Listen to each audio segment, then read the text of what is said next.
ഇന്നും ചൂട് കൂടുമെന്നുള്ളൊരു മുന്നറിയിപ്പ് വരുന്നുണ്ട്. പാലക്കാട്, തൃശൂർ, കൊല്ലം ജില്ലകളിൽ ഉഷ്ണതരംഗ മുന്നറിയിപ്പാണ്.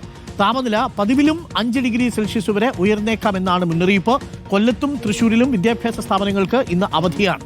കൊല്ലത്ത് സ്വകാര്യ ട്യൂഷൻ ക്ലാസുകൾക്കും അവധിക്കാല ക്ലാസുകൾക്കും ക്യാമ്പുകൾക്കും നിരോധനം ഏർപ്പെടുത്തിയിട്ടുണ്ട്. കൊല്ലത്ത് നിന്ന് AV ജയശങ്കർ ചേരുന്നുണ്ട്. ജയശങ്കർ, കൊല്ലത്തൊരു ഹീറ്റ് വേവിനുള്ള സാധ്യതയുണ്ട്. 40 ഡിഗ്രി തുടർച്ചയായി 2 ദിവസം വന്നാൽ അതൊരു ഉഷ്ണതരംഗമായിട്ട് വേണമെങ്കിൽ പ്രഖ്യാപിക്കാം.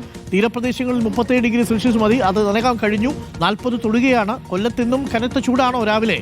എന്താണ് ചിന്നക്കടയിൽ നിൽക്കുമ്പോൾ തോന്നുന്നത് ജയശങ്കർ?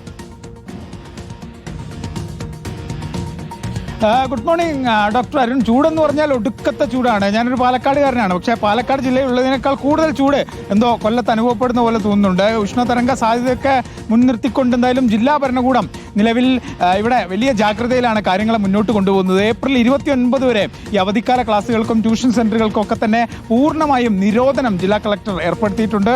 ഒപ്പം ഇന്ന് ജില്ലയിലെ പ്രൊഫഷണൽ കോളേജുകൾ ഉൾപ്പെടെ മുഴുവൻ വിദ്യാഭ്യാസ സ്ഥാപനങ്ങൾക്കും അവധിയാണ്. ഒപ്പം തന്നെ തൊഴിൽ വകുപ്പിന് കർശന നിർദ്ദേശമാണ് കളക്ടർ നൽകിയിരിക്കുന്നത്. അതായത് 11 മുതൽ 3 വരെ തുറന്ന ഇടങ്ങളിലുള്ള പണികൾ ഉൾപ്പെടെയുള്ള കാര്യങ്ങൾ കൃത്യമായി നിരീക്ഷിക്കണം. അങ്ങനെ ആരെയും തുറന്നെടുത്ത് ജോലി ചെയ്യാൻ അനുവദിക്കരുത്. ഒപ്പം തന്നെ ഈ സ്വിഗ്ഗി, സൊമാറ്റോ ഒക്കെ ഓടുന്ന ആളുകൾക്ക് വേണ്ട ജാഗ്രതാ മുന്നറിയിപ്പൊക്കെ നൽകണമെന്ന് തൊഴിൽ വകുപ്പിന് നിർദ്ദേശം നൽകിയിട്ടുണ്ട്. അങ്ങനെ ചട്ടവിരുദ്ധമായി എന്തെങ്കിലുമൊക്കെ നടക്കുന്നുണ്ടെങ്കിൽ ഇത്തരത്തിൽ സൂര്യാഘാതം ഏൽക്കാൻ സാധ്യതയുള്ള കാര്യങ്ങളൊക്കെ ഉണ്ടെങ്കിൽ അതൊക്കെ നിയന്ത്രിക്കണമെന്നൊരു നിർദ്ദേശം, ഇല്ലെങ്കിൽ നിരീക്ഷണം വേണമെന്ന നിർദ്ദേശം ജില്ലാ ഭരണകൂടം നൽകിയിട്ടുണ്ട്. കഴിഞ്ഞ ദിവസം ജില്ലാ കളക്ടറുടെ നേതൃത്വത്തിൽ യോഗം ചേർന്നാണ് അടിയന്തരമായി ജില്ലയിൽ ഇത്തരത്തിലുള്ള നിയന്ത്രണങ്ങളുടെ കാര്യത്തിലേക്ക് കാര്യങ്ങൾ കടന്നു. എന്തായാലും ഇന്നും ഇതുമായി ബന്ധപ്പെട്ട് ജില്ലയിലെ ചൂട് സംബന്ധിച്ച് അവലോകനങ്ങൾ നടത്തും. കാരണം കേരളത്തിലെ തന്നെ ഹോട്ട്സ്പോട്ടുകൾ പെടാവുന്ന പുല്ലൂരും കൊട്ടാരക്കരയും ഒക്കെ കൊല്ലം ജില്ലയിൽ തന്നെയാണുള്ളത്. അതുകൊണ്ട് തന്നെ വലിയ ജാഗ്രത പുലർത്തേണ്ട ഒരു സാഹചര്യം ജില്ലയിലുണ്ട്. ഒരു അസാധാരണ സാഹചര്യം ഉണ്ടെന്ന് ജില്ലാ ഭരണകൂടം അനൗദ്യോഗികമായി പറയുന്നുണ്ട്. ആ ഒരു ഘട്ടത്തിലാണ് ഇത്തരത്തിൽ വലിയ നിയന്ത്രണങ്ങളിലേക്ക് കൊല്ലം ജില്ലയിൽ പോകുന്നത്. എന്തായാലും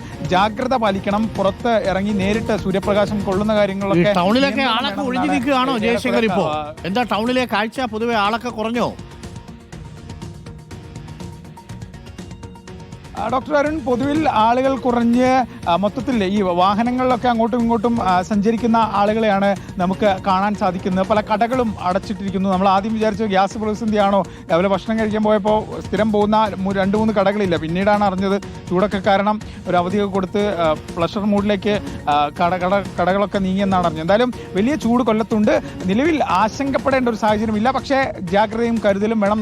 നിലവിൽ 40 എത്തിയിട്ടുണ്ട്. അത് 40-ൽ കൂടാനുള്ള സാധ്യത തള്ളിക്കളയാനാകില്ല ഡോക്ടർ അരുൺ. ഓക്കെ, അങ്ങനെ വന്നാൽ അതൊരു ഉഷ്ണതരംഗമാകും.